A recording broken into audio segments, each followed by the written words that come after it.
Graça e paz, eu sou Cassiano Correia e neste momento eu estarei dando início aos nossos estudos cristocêntricos.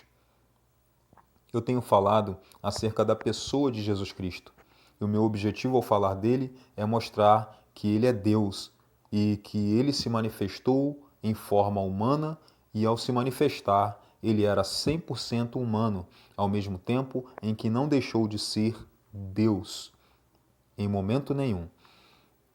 Em nossos dois últimos estudos, eu falei sobre as expressões filho do homem e filho de Deus. Essas duas expressões aplicadas a Cristo, onde mostrei como o termo filho do homem está relacionado não só à humanidade do nosso Senhor, mas também à linhagem real dele, o Messias, o ungido, aquele que viria da tribo de Judá, a raiz de Davi. E posteriormente também falei sobre Jesus Cristo, Filho de Deus, e sobre como essa expressão está ligada ao fato de que ele, Jesus, é aquele de quem as Escrituras falam profeticamente, que nasceria da semente da mulher, que seria concebido de uma virgem, sem a participação masculina, sem a necessidade do sêmen de um homem, mas gerado por Deus. Nós entendemos então que foi o Espírito Santo quem gerou Jesus em Maria e que por esse motivo também as Escrituras chamam ele de o unigênito do Pai, porque ele foi a única criança gerada por Deus, não da semente do homem, mas da semente da mulher, da semente de Deus. É importante fazermos aqui uma distinção entre ser gerado e ser criado, pois Jesus foi gerado e isso está relacionado à sua formação, à formação do seu corpo humano. Mas existem alguns que querem fazer uso desse termo para afirmar que ele é um ser criado. A palavra primogênito também é muito utilizada por aqueles que querem negar a eternidade de Cristo. Até porque primogênito é aquele que foi o primeiro ser gerado, o primeiro filho. Mas é isso que a Escritura diz? Não é difícil refutar essa ideia, até porque o versículo que eu vou ler aqui, que está em Colossenses capítulo 1, versículo 15 e 16, né, o versículo 15 ele fala exatamente isso. Está escrito assim: o qual é a imagem do Deus invisível, o primogênito de toda a criação. Agora vamos ler Colossenses capítulo 1, versículo 16, que é o versículo que segue. Vamos ver se é realmente isso que o apóstolo Paulo está dizendo quando ele se refere a Jesus como primogênito. Está escrito assim: porque nele foram criadas todas as coisas que há nos céus e na terra, visíveis e invisíveis, sejam tronos, sejam dominações, sejam principados, sejam potestades, tudo foi criado por ele e para ele. Observe que a expressão nele é a chave para a interpretação correta desse texto, porque nele foram criadas todas as coisas. Nele quem? Vamos ver quem o apóstolo João, por exemplo, vamos ver quem o apóstolo João diz que ele é. Acompanhe comigo o que está escrito no Evangelho segundo escreveu João, capítulo 1, versículo 1. No princípio era o Verbo, e o Verbo estava com Deus, e o Verbo era Deus. Veja como a Bíblia é completa e deixa bem claro o que está relacionado à explicação para isso tudo.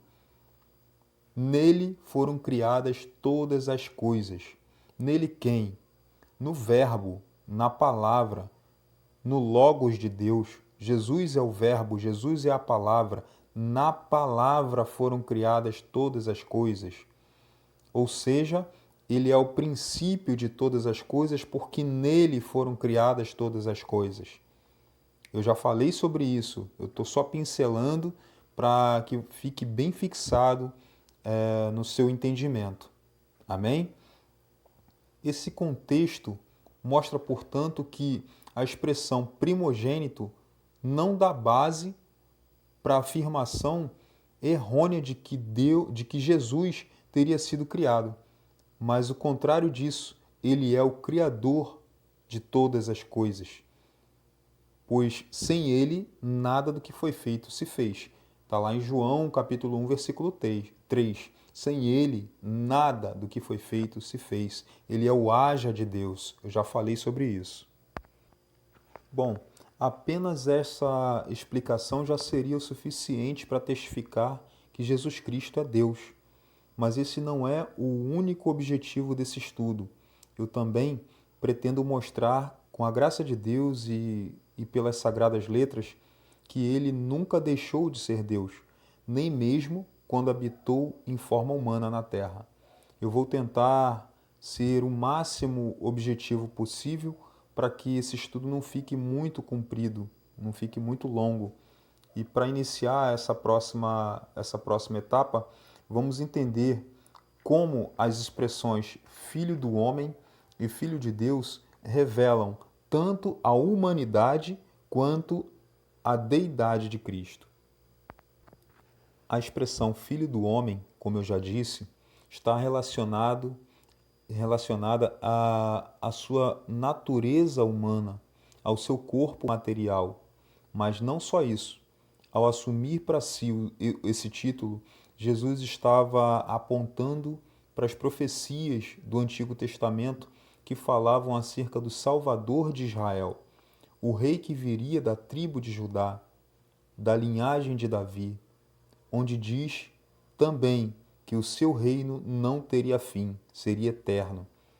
Os judeus conheciam e conhecem até hoje muito bem as profecias, porém não atentaram para o principal dela, não atentaram para toda ela.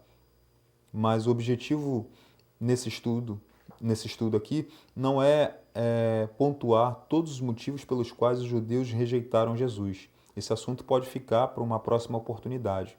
No entanto, é importante entendermos que Israel tinha uma visão triunfalista sobre o Messias e Jesus não correspondeu aos sonhos judaicos. Da perspectiva que eles esperavam o Messias, ele não correspondeu. Por isso, ao se declarar filho do homem, no entendimento dos judeus, Jesus estava cometendo uma grande blasfêmia, pois com essa afirmação, Jesus, além de estar se declarando rei dos judeus, ele também estava dizendo ser o próprio Deus encarnado. Vamos ver, por exemplo, o que diz o profeta Isaías sobre o Cristo. Abre aí comigo, se você tiver uma Bíblia na mão, abre aí. Isaías capítulo 9, versículo 6, está escrito assim: Porque um menino nos nasceu, um filho se nos deu, e o principado está sobre os seus ombros, e se chamará o seu nome, Maravilhoso, Conselheiro, Deus Forte, Pai da Eternidade, Príncipe da Paz. Eu quero destacar aqui Deus Forte, Pai da Eternidade. O menino que nasceria da Virgem, em forma humana, seria Deus Forte e Pai da Eternidade.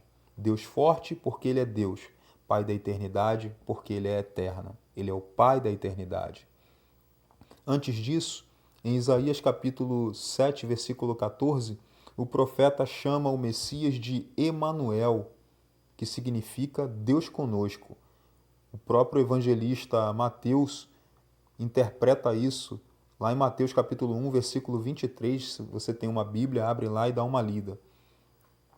Você percebeu como era séria e perigosa a declaração de Jesus? Tanto que esse era um dos motivos pelos quais os judeus procuravam matá-lo. Eles não aceitavam a ideia de que um simples camponês vindo da cidade de Nazaré, que era uma cidade que não tinha boa fama e que não tinha onde reclinar a cabeça. Eles não concebiam que esse Jesus pudesse ser o Messias deles, tão esperado. Bom, eu postei até agora sobre a pessoa de Jesus 2 estudos. Esse aqui que eu estou fazendo é o terceiro. Eu falei no primeiro sobre a expressão Filho do Homem, aplicada a Jesus. No segundo, eu expliquei sobre o termo Filho de Deus, aplicado a ele também. E o objetivo desse estudo aqui era de explicar como esses dois termos estão relacionados tanto à humanidade de Cristo como também à sua deidade. Creio que parte do propósito está cumprido, mas, enfim, parte do propósito está cumprido. Consegui falar um pouco mais sobre Jesus, Filho do Homem, mas para esse estudo não ficar muito grande, eu vou fazer o seguinte, vou fazer divisão de temas. Fica melhor, menos prolongado e por parte a gente entende melhor. Vou resumir o estudo de hoje da seguinte maneira. Eu dei uma pincelada sobre o primeiro vídeo, Jesus Cristo, Filho do Homem, e expliquei como a expressão Filho do Homem aplicada a Jesus está relacionada tanto à sua humanidade como à sua deidade. Até aqui, ok? Vamos ficar por aqui. Sendo entendido como a expressão Filho do Homem está relacionada tanto à sua humanidade como à sua deidade. A expressão Filho do Homem mostra que Jesus era homem, 100% homem, e também era 100% Deus. Nos próximos estudos vou seguir essa mesma linha, vamos por partes. Vou dividir assim, Jesus Cristo, Filho do Homem, já falei, Jesus Cristo, Filho de Deus, já falei, como a expressão Filho do Homem explica, aliás, como a expressão Filho do Homem aplicada a Jesus está relacionada tanto à sua humanidade como à sua deidade, também já falei. E o próximo estudo vou falar sobre como a expressão Filho de Deus aplicada a Jesus está relacionada tanto à sua humanidade como à sua deidade. Depois disso, ainda vou falar sobre os atributos de Jesus, atributos humanos de Jesus, e posteriormente sobre os atributos divinos de Jesus. Depois disso, eu vou falar sobre o Espírito Santo, a terceira pessoa da Santíssima Trindade. E depois que eu falar sobre o Espírito Santo, eu vou falar sobre a Santíssima Trindade em ação. Como eles agem, como esse Deus maravilhoso, sendo um Deus, 3 pessoas, como esse Deus age nas nossas vidas. Amém? Espero que você tenha gostado até aqui. Tem o meu canal, clica aí no gostei, se inscreve no meu canal, abaixo tem os links do meu grupo no WhatsApp. É só clicar no link que já entra direto no grupo. No grupo do WhatsApp você não pode fazer comentários porque eu bloqueei para isso, mas você pode me chamar no privado uma vez que está no grupo. Você tem também o link para o meu canal no Telegram, para você acompanhar esses estudos, e lá no Telegram você pode também participar comigo clicando no botão de comentários, fazendo perguntas, sugestões de temas, fazendo colocações, enfim. Pode interagir comigo dentro da Palavra de Deus para que a gente cresça junto na graça e no conhecimento do nosso Senhor e Salvador Jesus Cristo. Amém? Deus te abençoe, te guarde, te proteja, a você e a toda a sua família. Em nome de Jesus. Amém.